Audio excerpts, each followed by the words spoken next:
Senhor presidente, satisfação falar no momento em que Vossa Excelência preside esta casa, às vésperas desse dia 1º de maio, como membro do único partido que eu já tive, o Partido Comunista do Brasil, quero prestar uma excepcional homenagem àqueles responsáveis pela produção de riquezas.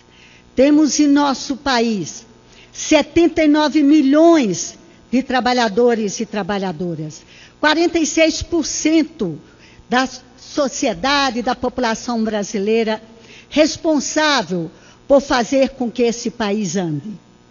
Digo isso por quê, senhor presidente? Porque nós temos, às vésperas do 1º de maio, de ter um compromisso fundamental, que é assegurar a valorização do trabalho.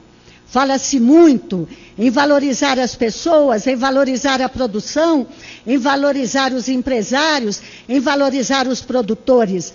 Mas é preciso compreender que a valorização dos produtores, a valorização daqueles que constroem a riqueza deste país ainda está em dívida. Nós temos, no momento de crise no mundo, 202 milhões de desempregados. Destes desempregados do mundo, entre 15 e 24 anos, senhor presidente, temos 74,5 milhões de jovens. Temos também uma situação que nós enfrentamos em nosso país da permanência de acidentes de trabalho, que atinge mais de 711 mil, com 2.800 óbitos. Me registro aqui também, senhor presidente, que nós temos feito um esforço, e os governos do presidente Lula e da presidenta Dilma têm realizado um enorme esforço para, diante da crise mundial, preservar o emprego e os salários. Falo isso porque, se nós formos às estatísticas do ano de 2002, nós tínhamos naquele período uma cifra de 12,6% de desempregados. Hoje, em nosso país, o percentual de desempregados chega a 6,2%. Um percentual elevado, que o governo da presidente Dilma tem realizado esforços para que este percentual não cresça. E nós tivemos, nesse último período, a garantia de 20 milhões de novos empregos com carteira assinada. Este resultado, que é fundamental para nós, porque os brasileiros que ainda vivenciam uma informalidade no mercado de trabalho, chega à cifra de 32%. Mas nós precisamos compreender que medidas foram tomadas para que surgissem esses 20 milhões de novas carteiras, novos empregos com carteira assinada.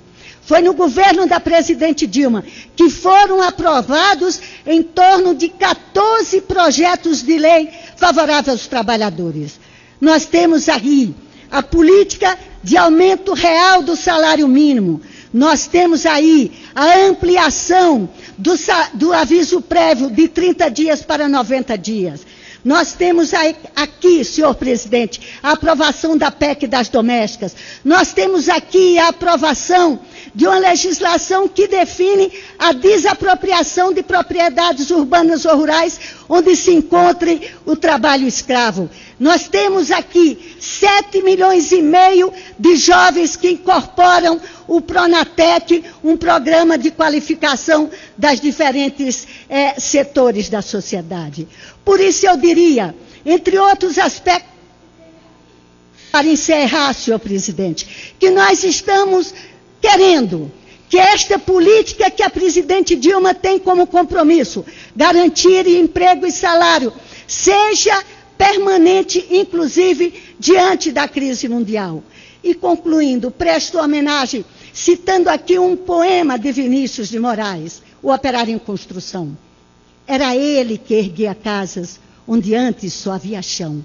como um pássaro sem asas, ele subia com casas que ele brotava das mãos. Mas tudo desconhecia de sua nobre missão. Não sabia, por exemplo, que a casa do homem era um templo sem religião. Como podia o operário saber que um tijolo valia mais que um pão? Nessas palavras, neste poema de homenagem de Vinícius de Moraes, quero dar um abraço especial a todos os homens e mulheres que fazem deste Brasil um grande país. Era isto, senhor presidente.